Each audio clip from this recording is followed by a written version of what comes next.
Nous sommes montés en calèche et nous fait notre promenade au coutumé.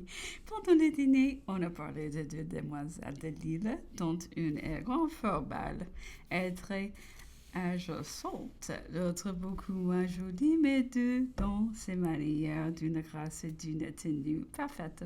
Tous les avis se partageaient. L'offre qu'il ne connaissait que la première tenait fortement peu elle. Quelqu'un a pris la liberté de lui dire que s'il voyait la seconde, il ne lui ferait pas changer d'opinion. Cela ne lui a pas suffi. Il a voulu que ce quelqu'un exprimât son propre choix. Celui-ci a répondu qu'il était de beaucoup peu la seconde, ce qui a paru contradictoire. L'empereur voulut l'explication et a répondu à quelqu'un que si je voulais acheter une esclave, je me fixerais sur la première, mais que si je trouvais quelque bonheur, le devenir moi-même, je m'adresserai à la seconde. C'est donc à dire, reprit vivement l'empereur, que vous me croyez de mauvais goût ou de mauvais ton. Non, sire, mais je soupçonne à votre majesté des dispositions différentes de miens. Il a ri et n'a pas contredit. 19. Aujourd'hui, de fort bon matin, l'empereur est sorti pour monter à cheval. Il était à peine 6 heures. J'étais toute prête. Je vais donner l'ordre qu'on me éveilla. Il a été surpris de me trouver prévenu et de me voir si diligent. Nous avons erré dans la parc à l'aventure. Nous sommes rentrés vers la 9 heures. Le soleil commençait déjà à être très chaud. L'empereur, sur les 4 heures, a voulu essayer son anglais, mais il n'était pas bien. Tout dans la journée lui avait paru mauvais, disait-il. Rien ne lui avait réussi. La promenade du jardin ne l'a point remis. Il n'était pas bien à dîner. Il n'a pu faire ses parties d'échecs au coutumé. Il s'est retiré souffrant aussitôt après la première partie. Le temps a été extrêmement mauvais. L'empereur avait été assez mal toute la nuit. Au matin, il était beaucoup mieux. Il n'est pas sorti de sa chambre avant 5 heures. Vers les 6 heures, nous avons profité d'une éclaircie pour faire le tour du parc en calèche. Les chevaux dont on nous a gratifiés sont vicieux. Ils se rebutent au premier obstacle et demeurant immobiles. Ils se sont arrêtés plusieurs fois. La pluie qu'il avait fait rendre leur tâche plus pénible. Il a fallu un moment réunir tous les efforts pour n'être pas obligé de revenir à pied. Le grand maréchal et le grand général Gorkou ont été obligés de mettre pied à terre et pousser à la rue. Enfin, après bien des peines, nous sommes rentrés. La conversation durant la promenade était sur l'île d'Elbe. L'empereur parlait des chemins qu'il y avait fait faire, des maisons qu'il y avait fait attirer. Les meilleurs peintres d'Italie se disputaient l'honneur de travailler et sollicitaient comme une faveur de pouvoir les embellir. Il disait que ses couleurs, que son pavillon était devenu la première de la Méditerranée. Il était sacré, observait-il, pour les barbaresques qui, d'ordinaire, faisaient des présents au capitaine, leur ajoutant qu'il la tête de Moscou. Le grand maréchal nous disait que quelques bâtiments réunis de cette nation étant venus mouiller à l'île d'Elbe et avaient donné beaucoup d'inquiétude. On devait interroger des gens-là sur leur intention et finit par leur demander nettement s'ils avaient des vues hostiles. Ils avaient répondu contre le grand Napoléon, à jamais, nous ne faisons pas la guerre à Dieu. Quand le pavillon de l'île d'Elbe entrait dans une des portes de la Méditerranée, la vue SFD, il a été reçu avec des vives acclamations. C'était la patrie qui semblait revenir. Quelques bâtiments français venus de la Bretagne et de la France, qui relâcheront à l'île d'Elbe, témoigneront le même sentiment. Toute dégradation dans ce monde, concluait l'empereur. L'île d'Elbe, trouvée si mauvaise, il y a on est un lieu des délices comparé à Sainte-Hélène. Quant à Sainte-Hélène, elle peut défier tous les regrets à venir. 21-22. L'empereur continuait de se lever de bonne heure et de se promener à cheval, bien que ce fût au pas seulement dans la parc et au milieu des arbres à gomme. Cependant, ce léger exercice lui était bon. Il le forçait de prendre l'air. Il revenait avec meilleur appétit et travaillait avec plus de gaieté.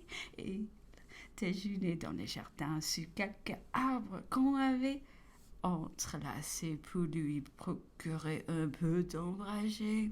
Un de ces matins, en se mettant à table, il aperçut au loin le Polonais Piątkowski. Elle le fit appeler pour qu'il déjeuna avec lui. Il s'amuse à le questionner quand il le trouve sous ses pas. Piątkowski, dont on ne connaît pas trop l'origine, était venu à l'île d'Elbe et avait obtenu 10 suivirs comme soldat dans la garde. Au retour de l'île d'Elbe, il avait été porté au grade de lieutenant. À notre départ de Paris, il avait reçu permission de suivre. Il fut à Plymouth du nombre de ceux que les instructions anglaises sépareront de nous. Piątkowski, avec plus de constance ou plus d'adresse que ses camarades, avait obtenu de nous rejoindre. L'empereur, du reste, elle l'avait jamais connu. Elle lui parlait à Sainte-Hélène pour la première fois.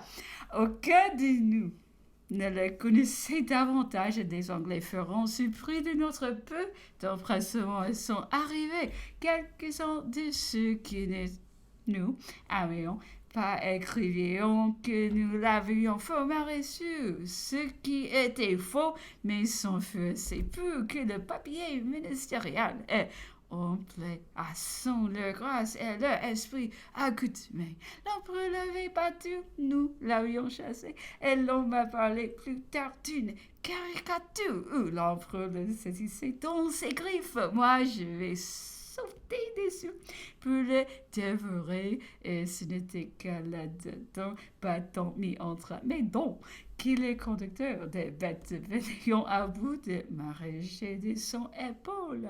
Voilà les gentillesses et les contes dont on nous rendait l'objet. 24.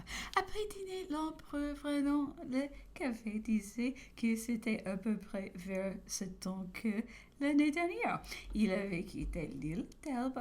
Le grand maréchal lui a dit que c'était le 26 février et un dimanche.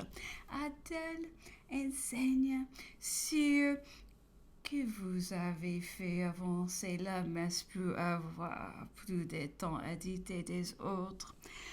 L'après-midi même, ils étaient partis. Le lendemain matin, ils étaient encore vus. Sur les 10 heures, à la grande anxiété de ceux qui s'intéressaient à leur succès, l'empereur se maintenant à la conversation, accusez-vous d'une heure des détails de cet événement unique dans l'histoire par la hardiesse de l'entreprise et le merveille de l'exécution. Je renvoie plus loin son récit. La plupart de nos journées se ressemblaient en beaucoup. Si elles nous semblaient longues en détail, elles se perdaient rapidement dans le passé. Elles étaient sans caractère, sans couleur, et ne nous laissaient que des souvenirs effacés. L'anglais allait de mieux en mieux. L'empereur venait avoir un moment de dégoût. Il avait un instant, me disait-il, pour passer sa furieuse franchise. Mais je l'avais ranimé, disait-il, par une méthode qu'il trouvait sûre, infaillible. Mais la meilleure de toutes les méthodes, celle de lire, est d'analyser une seule page et de la recommencer jusqu'à ce qu'elle fût un peu du blabla. Les règles grammaticales s'expliquent en chemin faisant. De la sorte, il n'y a pas un moment de perdu pour l'étude et la mémoire. Les progrès semblent longs d'abord, on croit avancer peu, mais quand on arrive à la 50e page, on est tout étonné de savoir la langue. Nous avions donc ajouté une page de Telemaque au reste de notre leçon et nous en trouvions très bien. Du reste, l'empereur, en ce moment, bien qu'il n'eût encore que 20 ou 25 leçons complètes, parcourir tous les livres aurait fait entendre par écrit ce dont il eût besoin. Il ne comprenait pas tout, il est vrai, mais on aurait pu désormais lui rien cacher, disait-il. Et c'était immense, c'était une conquête achevée. La campagne d'Égypte était complétée avec Bertrand autant que le manque de matériaux pouvait le permettre. L'empereur entamait avec l'un et ses messieurs une nouvelle époque bien précieuse, celle du départ de Fontainebleau jusqu'au retour à Paris et sa seconde abdication. Il ne possédait aucune pièce sur ces événements si rapides, mais c'est cette rapidité même qui me faisait la supplier d'employer sa mémoire à consacrer des circonstances que l'événement ou l'esprit de parti pourrait affaiblir ou dénaturer. L'empereur revoyait aussi fort souvent avant moi les divers chapitres de la campagne d'Italie. Le moment qui précédait le dîner était consacré d'ordinaire à cette révision. Il m'avait chargé de couper chaque chapitre d'une manière régulière et uniforme, sans indiquer les paragraphes convenables, dont noter et recueillir les pièces justificatives. C'est ce qu'il appelait l'attitude ou la charlatanerie de l'éditeur. Et cela vous regarde, me disait-il un jour, avec une grâce et une bonté que me pénétrions. C'est désormais votre bien. La campagne d'Italie portera votre nom. Et la campagne d'Égypte, celui de Bertrand. Je veux qu'elle fasse tout à la fois la fortune de votre poche et celle de votre mémoire. Vous aurez toujours bien là 100 000 francs et votre nom durera autant que le souvenir de mes batailles. Quant à nous après dîner, le réversier était tombé à plat une seconde fois. Sa reprise n'avait peu duré. Dès le 2e au 3e tour, les cartes étant abandonnées pour la conversation, nous avions repris les lectures. Nos romans étant épuisés les pièces de théâtre. Nous occupions désormais les tragédies. Surtout, l'empereur les aime particulièrement et se plaît à les analyser. Il y a pour une logique singulière et beaucoup de goût. Il sait une foule de vers dont il se souvient de l'âge de 18 ans, époque, dit-il, où il savait beaucoup plus qu'aujourd'hui. L'empereur est ravi de Racine. Il y trouve des vrais délices. Il admire éminemment Corneille et fait fort peu des cas de Voltaire. Plein, dit-il, de boursoufleurs, de clinquants, toujours faux, ne connaissant ni les hommes, ni les choses, ni la vérité, ni la grandeur des passions.